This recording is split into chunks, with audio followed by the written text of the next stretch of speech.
Do you think if a Source out, if the Source give an album 5 mics, is that an automatic listen? You automatically gotta listen to it or buy it?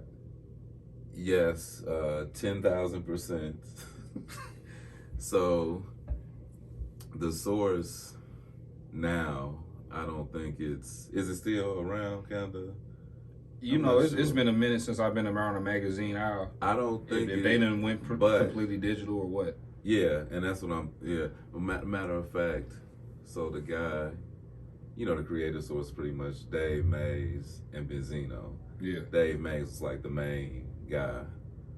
Benzino was just kind of there, did his thing, brought some validity to everything because he was a real street dude, real hip hop. But Dave Mays, he's actually doing breakbeat media. That's what he's doing now. That's like his new thing. But to get back to what you were saying, yes, when the Source was in its heyday, what they used to call they pretty much used to call it the Bible of hip hop. Now in its heyday, yes, nigga read the Source. Let's say don't even have to know the artist. The Source give it 5 mics. I've never heard of these niggas. I've never heard any music. I'll buy it Friday.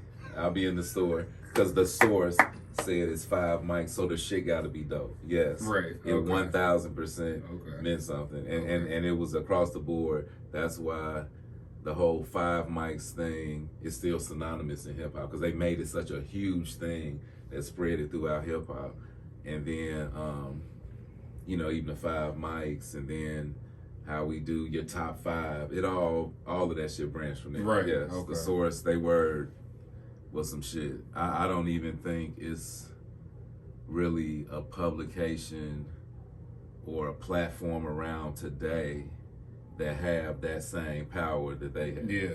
Maybe except us. Right. Because, nigga, we know hip-hop. If we say it's dope, you better go buy it, nigga. It's dope. Because it's the culture. Right. Shit. Hit them with that wrestling point, nigga. Right. Nigga, ultimate word, nigga. You know when you get that thumb on. Speaking of the wrestling, they had Ric Flair. You know Mike Tyson got a podcast. You ever watch it? I've seen bits and pieces of it. Mike is a wild boy. He had some guys on there. Yeah. I was just watching clips of it today. I can't remember who he had on there. Okay. But they was talking about some wild shit. Mike is a wild boy. Look at his face. Yeah. Look at his face. I've seen some good ones. Some of the newer ones he interviewed Game, talked about the new album. The interview was good. But getting to the wrestling point, so I think the episode before Game, the nigga interviewed Ric Flair. Ric Flair, old as hell. 77 years old. Still talking shit. He was talking about all the surgeries, all the health issues he had, but he's still around. Ric Flair was that dude. You know he training for one last match. Oh my God, no. Bruh. Yeah, like he said he said he want to leave it all in the ring. He said this is not a wrestling podcast, but I'm a wrestling nigga, so y'all gonna get this wrestling.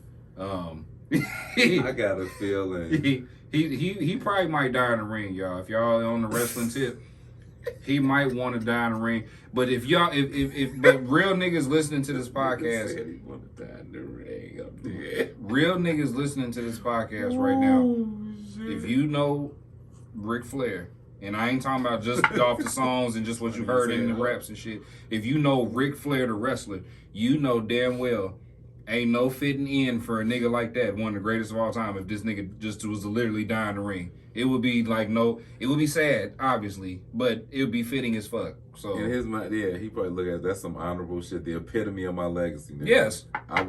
I went out doing what I do. A top 5, minimum top 10, but top 5 greatest world heavyweight champion of all time. Yeah.